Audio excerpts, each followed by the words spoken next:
मैं इस वीडियो में जुरासिक वर्ल्ड क्रॉस 3 के सीज़न 2 को एक्सप्लेन करने वाला हूँ। चलिए बिना किसी देरी के इस वीडियो को शुरू करते हैं। आगे बढ़ने से पहले अगर आप चैनल पर नए हो तो चैनल को सब्सक्राइब कर बेल आइकन दबा कर रखो ताकि आपको और भी नई वीडियोस ऐसे ही सबसे पहले मिलती रहे। चलिए बिना किसी देरी के इस वीडियो को शुरू करते हैं।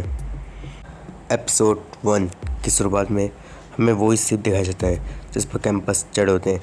सैमी, रियास, बेन और डेनियस ये लोग बातें कर रहे होते हैं ब्रोकर के बारे में, और साथ में ये लोग सिर्फ लंबे टाइम से होते हैं तो ये लोग लेटस खा रहे होते हैं सिर्फ और सिर्फ।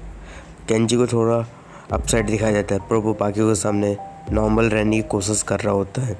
केंजी किसी तरह सिप के सभी वर्कर्स से छुपते हुए कैप्टन के रूम में पहुंच जाता है और वहाँ से मोबाइल के लिए सोलर बैटरी से चलने वाला चार्जर और साथ में कुछ चिप्स उठा लेता है।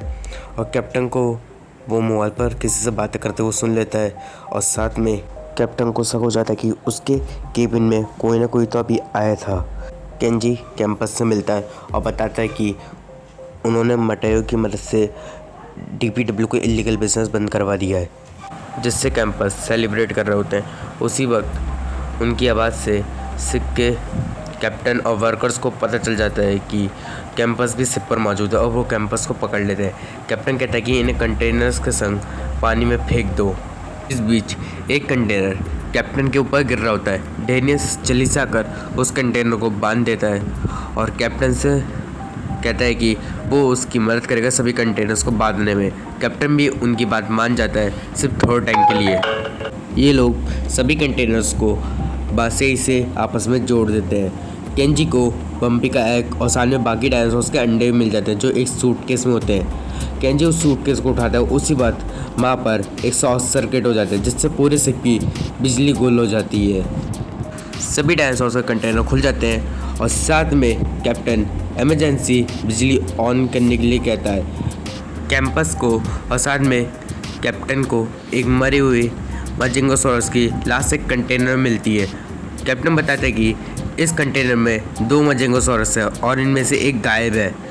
तभी सिप पर आग लग चुकी होती है। सैमी और बेन केंजी और रियास को बचाने जाते हैं। डेनियस और कैप्टन मजिंगोसॉरस को ढूंढते हैं। केंजी सूटकेस को बचाने के लिए आग में कूदता है और वो सूटकेस बचाने में कामयाब भी हो जाता है। डेरियस और कैप्टन अभी भी मजिंगोसॉरस को ढूंढ रहे होते हैं। डेरियस को एक गैली मेंबर्स दिखाई देता है जिससे वो शांत करने की कोशिश करता है, पर तभी पीछे से मजिंगोसॉरस आता है और गैली मेंबर्स को अपने मुंह में दबाकर मार देता है और साथ में अंधेरे में कहीं गायब भी हो जाता है। मजिंगोसॉरस कैप्टन के पीछे पड़ जाता है पर डेनियस किसी तरह कैप्टन को बचा लेता है और मजिंगोसॉरस की रिकॉर्ड वॉइस के ज़रिए उसे अपने पीछे लगाकर एक कंटेनर बंद कर देता है। कैप्टन बाकी लोगों से अंडे वाला सूटकेस लेने की कोशिश करता है पर इस सीना झपटी में वो सूटकेस ओशियन में गिर जाता है। केंजी भी उस सूटकेस को बचाने के लिए ओशियन में कूदता है और साथ में कैप्टन डेनियस और बाकी लोगों को जाने देता है क्योंकि डेनियस ने उनकी जान बचाई थी।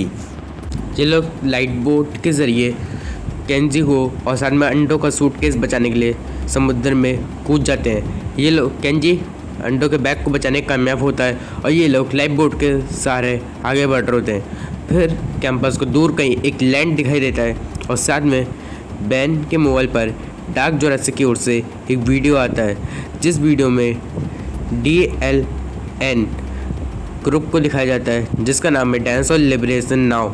और उस वीडियो में बेन ब्रुकलिन को भी नोटिस करता है और जब बेन इस वीडियो की रिलीज डेट देखता है तो देखता है कि ये वीडियो एक हफ्ते पहले ही डार्क जुरासिक में पड़ा है। और ये चीज़ बेन को काफ़ी ज़्यादा चौंका देती है कि ब्रुकलिन को मरे हुए लगभग 6 महीने हो चुके हैं और ये ब्रुकलिन एक हफ्ते पुरानी वीडियो में कैसे आई। और डायनासोर लिबरेशन नाउ एक ऐसा ग्रुप है जो कैट डायनासोर्स को बचाने का और उन्हें आज़ाद करने का काम करता है। एपिसोड 2 की शुरुआत में हमें बेन को दिखाया जाता है जो मोबाइल चार्ज करने की कोशिश में लगा हुआ होता है किसी तरह। फिर हम जेना और उसकी माँ आमिनाटो को देखते हैं। जेना स्टेगोसॉरस को देखने जाती है। जेना का हमें पर्सनल गैली मेंबर्स केपा भी दिखाया जाता है। कैंपस अब लैंड पर पहुंच चुके होते हैं पर कैंपस को अभी भी नहीं पता होता कि वो लोग कहाँ पर हैं। कैंपस को लगता है कि ये डायनासोर्स खेतों को ख़राब ना कर दे, इसलिए वो इन्हें हटाने के बारे में सोचते हैं। बेन उस वीडियो के लिए इंटरनेट ढूंढने जाता है ताकि पता कर सके कि ब्रुकलिन जिंदा है या नहीं। केंजी अंडों को छुपा देता है और फिर डेनिस की मदद करता है स्टेगोसॉरस को हटाने में। दूसरी ओर सैमी और यस अमीनाटा से मिलते हैं। जाकर अमीनाटा से सैमी और यस को पता चलता है कि वो वेस्ट अफ्रीका में आ गए हैं। अमीनाटा उन्हें नदी की ऊपरी ओर के बारे में बताती है कि यहाँ पर जितने भी डायनासोर हैं वो सब नदी की ऊपरी ओर से आए हैं। जेनो को अंडे का सूटकेस और साथ में स्टेगोसॉरस के गायब होने का पता चल जाता है। अमीनाटा सैमी और यस को बताती हैं कि वो शाकाहारी डायनासोर्स स्टेगोसॉरस को पालते हैं और बदले में वो स्टेगोसॉरस उन्हें सुकोमैमस जैसे दूसरे मांसाहारी डायनासोर्स हैं उनको और उनके फार्म को बचाते हैं। पर स्टेगोसॉरस की गैर मौजूदगी में इस सुकोमैमस फार्म के अंदर घुसा आता है। डेनिस और केंजी स्टेगोसॉरस के ग्रुप को फार्म से काफ़ी दूर ले गए थे। जेना स्टेगोसॉरस के पैरों का पीछा करते हुए डेनिस और केंजी तक पहुंच जाती है, पर तभी उन्हें सुकोमैमस की आवाज़ सुनाई देती है जिससे वो वापस आ जाते हैं।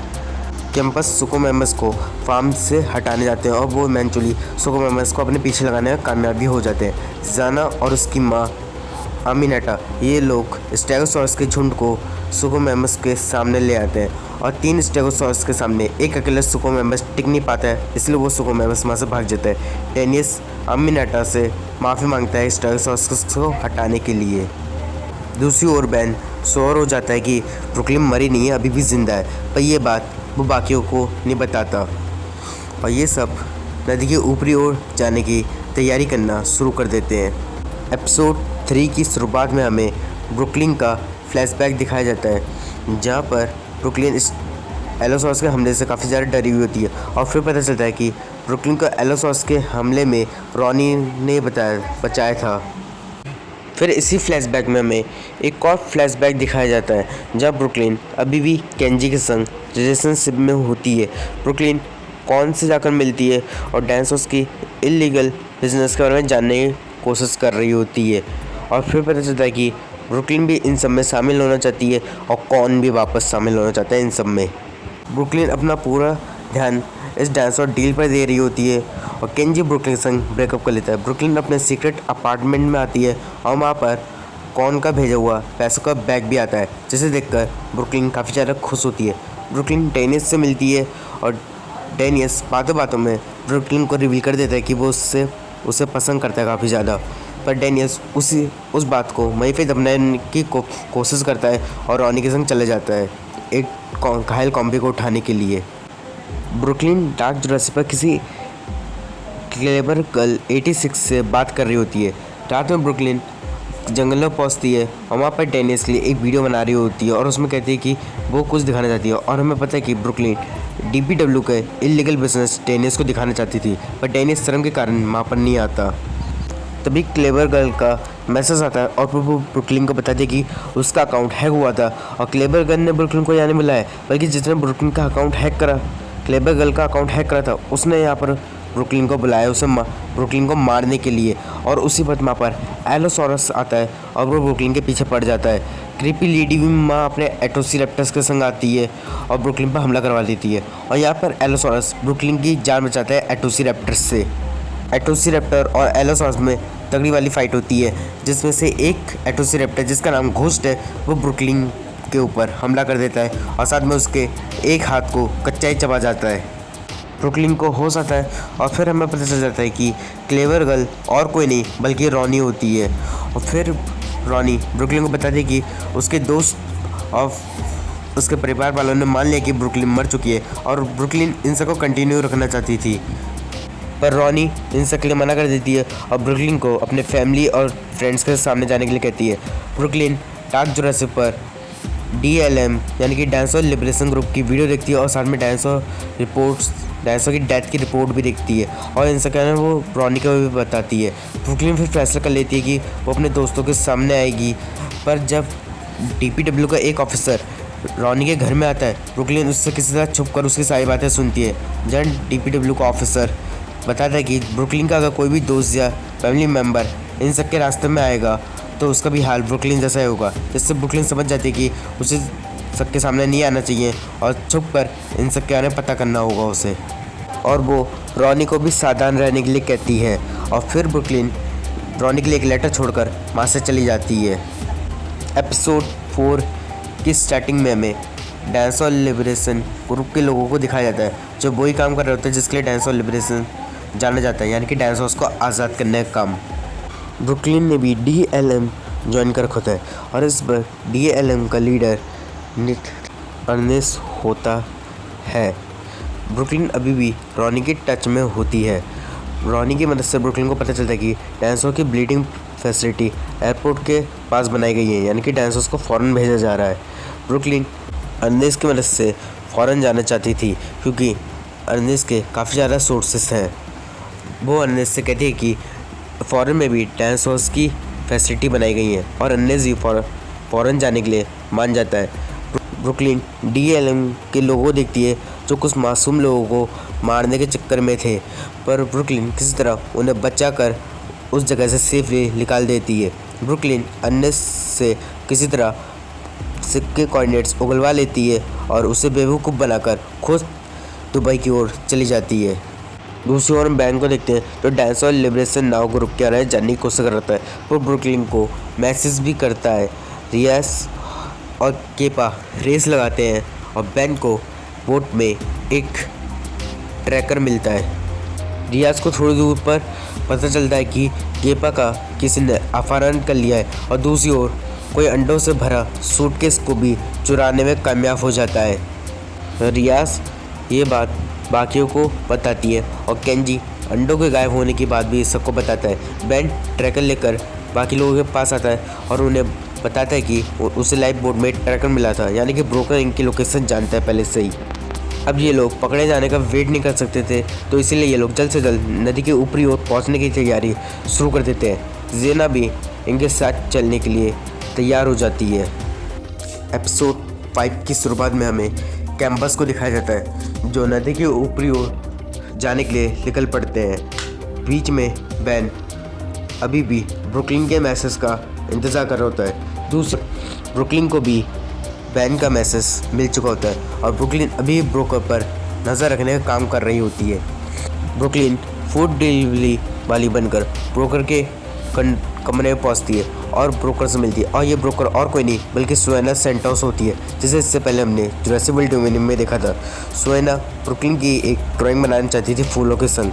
अब वो ब्रुकलिन की ड्राइंग बनाना शुरू भी कर देती है और बीच में वो एटोसिरैप्टर रैट को वहाँ पर बुला लेती है। सुएना ब्रुकलिन से कहती है कि वो एटोसिरैप्टर रैट को लेज़र लाइट के ज़रिए किसी पर भी हमला करवा सकती है, और ये सब जानकर ब्रुकलिन के डर के मारे पसीने छूट रहे होते हैं। सुएना ब्रुकलिन को पहचान जाती है और कहती है कि उसके और उसके साथियों ने सुएना को काफ़ी ज़्यादा परेशान करा है, जिससे सुएना ब्रुकलिन के सभी दोस्तों को मार देगी और ब्रुकलिन माँ से बचकर भागने की कोशिश करती है। एटोसिरैप्टर रैट ब्रुकलिन पर हमला कर देती है और ब्रुकलिन किसी तरह बचते बचाते वहाँ से निकल जाती है। दूसरी ओर कैंपस अभी भी बोट से नदी पार कर रहे होते हैं, पर बीच में उनका रास्ता व्लाक्लोसॉरस रोक देते हैं। केंजी अपनी क्रीपी आवाज़ से व्लाक्लोसॉरस को हटाने की कोशिश करता है, पर उनमें से कोई भी व्लाक्लोसॉरस रास्ते से हटता नहीं है, जिससे ये सभी लोग फैसला करते हैं कि ये लोग व्लाक्लोसॉरस के बीच में से होते हुए निकलेंगे। पर व्लाक्लोसॉरस इनके इंजन की तेज़ आवाज़ से डर जाते हैं और उल्टा इन पर हमला करना शुरू कर देते हैं। केंजी एक फेयर गन से फायरिंग करता है, जिससे सभी व्लाक्लोसॉरस का ध्यान भट जाता है और वो सभी लोग उस फेयर गन के पीछे चले जाते हैं। डेनियस और रियास को केंजी की चिंता हो रही होती है कि वो बार बार सभी मुश्किलों का सामना अकेले कर रहा है। बैन को ब्रुकलिन का वीडियो कॉल आता है और बैन ब्रुकलिन को जिंदा देखकर काफ़ी ज़्यादा खुश होता है और ब्रुकलिन बैन को इन सब से दूर रहने के लिए कहती है और साथ में वो अपनी सच्चाई किसी को ना बताने के लिए कहती है, और बैन भी ये ब्रुकलिन की ये बात मान जाता है। एपिसोड 6 की शुरुआत में बैन को दिखाया जाता है जो काफ़ी ज़्यादा परेशान होता है ब्रुकलिन को ज़िंदा देखकर। ब्रुकलिन ने अपना अकाउंट डिलीट कर दिया था। बैन बाकियों को यह बात बताने की कोशिश करता है, पर ब्रुकलिन कारण नहीं बता पाता। बीच में कैंपस पर हिप्पोपोटामस हमला कर देता है, पर कैंपस किसी तरह हिप्पो को सामना करते हैं और हिप्पो बैन का मोबाइल खा जाता है। केंजी हिप्पो को खाना देता है, जिससे हिप्पो वहाँ से चला जाता है। हिप्पो के कारण इनकी बोट में पानी भरना शुरू हो जाता है और जेना इन्हें बताती है कि पास में एक ऐसी जगह है जहाँ से इन्हें नई बोट्स मिल जाएंगी। ये लोग वहाँ पर पहुँचते हैं, पर वहाँ पर कोई भी नहीं होता। बैन जेना की मदद से अपना पुराना वाला मोबाइल ढूंढने की कोशिश में लगा हुआ होता है।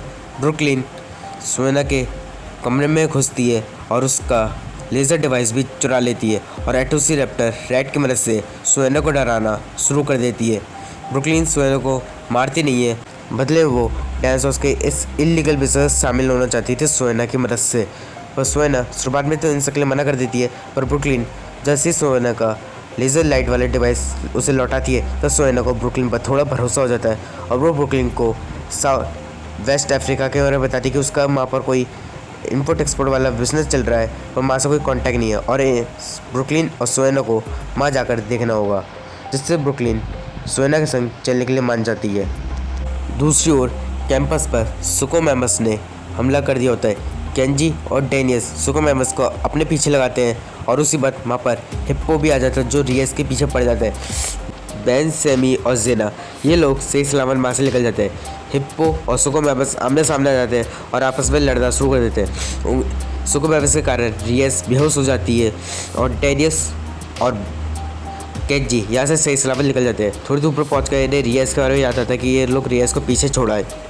एपिसोड 7 की शुरुआत में रियस को होश आता है और वो देखती कि सुकोमैमस जीत गया है और हिप्पो मारा हुआ पड़ा होता है और सुकोमैमस हिप्पो को खा भी रहा होता है। सुकोमैमस को रियस का होने का एहसास हो जाता है। दूसरी ओर कैंपस रियस को ढूंढने के लिए वापस जा रहे होते हैं। रियस की तरह सुकोमैमस से बचकर पेड़ पर चढ़ जाती है, पर पेड़ पर ऑलरेडी डायमोफोडॉन्स मौजूद होते हैं जो रियस पर हमला कर देते हैं। रियस पेड़ से नीचे उतरती है और सुकोमैमस से रियस का सामना हो जाता है।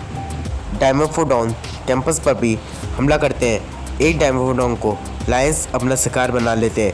रियस सुकोमैमस से बचने के लिए पानी में कूदती है, पर सुकोमैमस नदी में भी रियस का पीछा कर रहा होता है। रियस किसी तरह सुकोमैमस से बचते हुए कैंपस के पास पहुंचती है और इस बार रियस के पीछे सुकोमैमस नहीं बल्कि मजेंगोसॉरस पड़ा हुआ होता है। सुकोमैमस भी नदी के रास्ते नदी से बाहर आता है और कैंपस के पीछे लग जाता है। सुकोमैमस और मजेंगोसॉरस आमने सामने आते हैं और आपस में लड़ना शुरू कर देते हैं, जिससे कैंपस को वहाँ से बचने का मौका मिल जाता है। मजेंगोसॉरस जीत जाता है और सुकोमैमस मारा जाता है। मजेंगो अब कैंपस के पीछे नहीं आता क्योंकि वो तैर नहीं सकता था।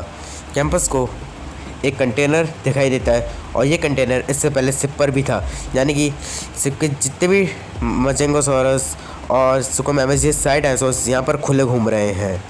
ब्रुकलिन बेन को मैसेज करती है कि वो अफ्रीका से निकल जाए क्योंकि सोना और वो वहीं पर ही आ रहे हैं, पर हम जानते कि ये मैसेज बेन को नहीं मिलेगा क्योंकि बेन का मोबाइल उस मरे हुए हिप्पो के पेट के अंदर है।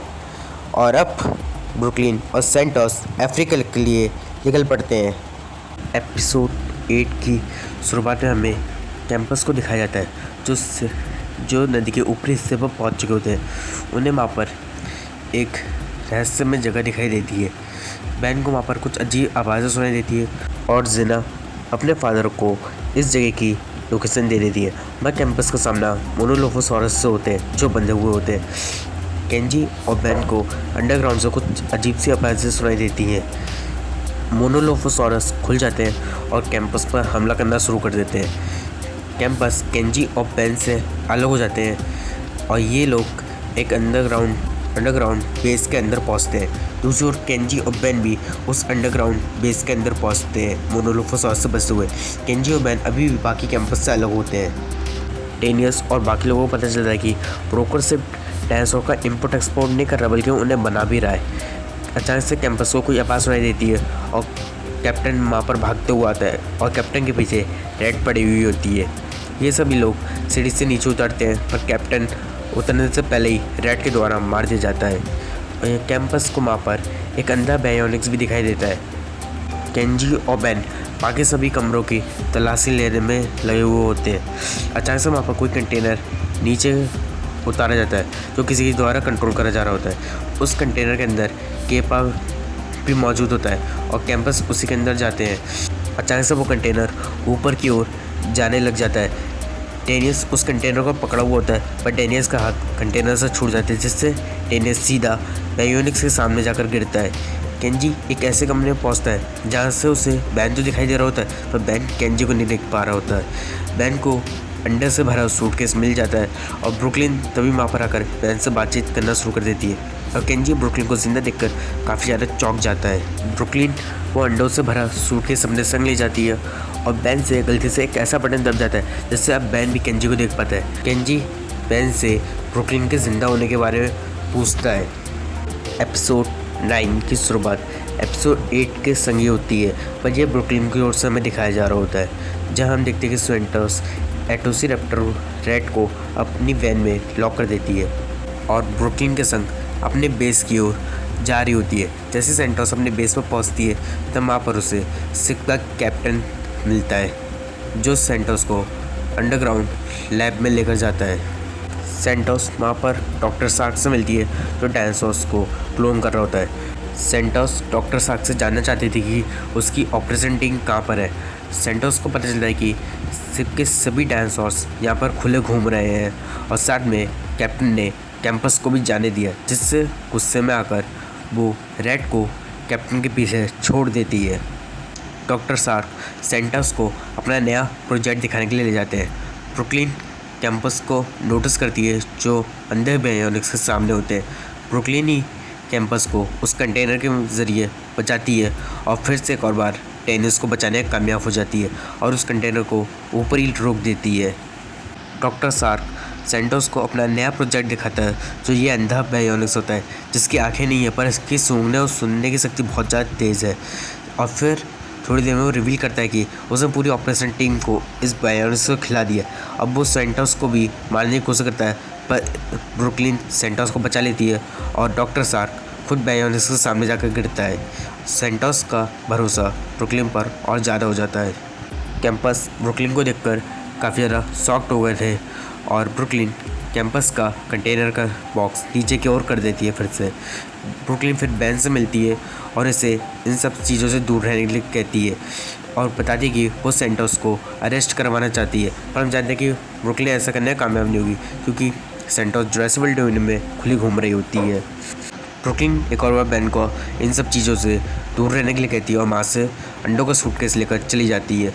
फिर सुहाना ब्रुकलिन को बताती है कि वो उस पूरी जगह को बॉम्ब से उड़ाने वाली है।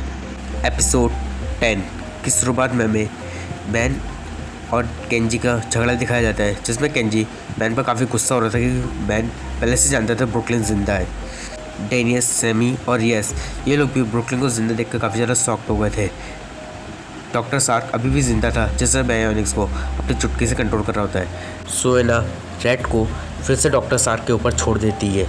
रेड चुटकी की आवाज़ से बायोनिक्स को अपने कंट्रोल में कर लेती है और फिर ये दोनों डायनासोर्स मिलके डॉक्टर सार्क को खा जाते हैं। कैंपस एक दूसरे के संग वापस रीजॉइन होते हैं। सुहाना को पता चल जाता है कि कैंपस भी इधर ही मौजूद है। अब ये बात वो ब्रुकलिन से छुपाती है, यानी कि सुहाना को कहीं ना कहीं पता है कि ब्रुकलिन नाटक कर रही है और उसे पकड़वाना चाहती है। सुहाना सारी लाइटों को बंद कर देती है और फिर सुहाना और ब्रुकलिन इस कमरे से निकल जाते हैं और दूसरी ओर कैंपस पर बायोनिक्स और रेड हमला कर देते हैं, पर कैंपस बड़ी मुश्किल से इन दोनों डायनासोर्स से बच पाते हैं। सुहाना और ब्रुकलिन सही सलामत उस जगह से बाहर निकल गए थे, पर ब्रुकलिन जाने से पहले फायर अलार्म वहाँ पर बजा देती है। सुहाना और ब्रुकलिन कार की मदद से वापस एयरपोर्ट जा रहे होते हैं और बैन और केंजी सुहाना की कार का पीछा कर रहे होते हैं अपनी कार में। बाकी कैंपस सेना के फादर की कार में बैठकर केंजी और बैन की कार का पीछा कर रहे होते हैं। थोड़ी दूर पर पहुंचते ही सैमी और बाकी कैंपस सेना और उसके फादर को अलविदा बोलते हैं और ब्रुकलिन की कार के पीछे निकल जाते हैं।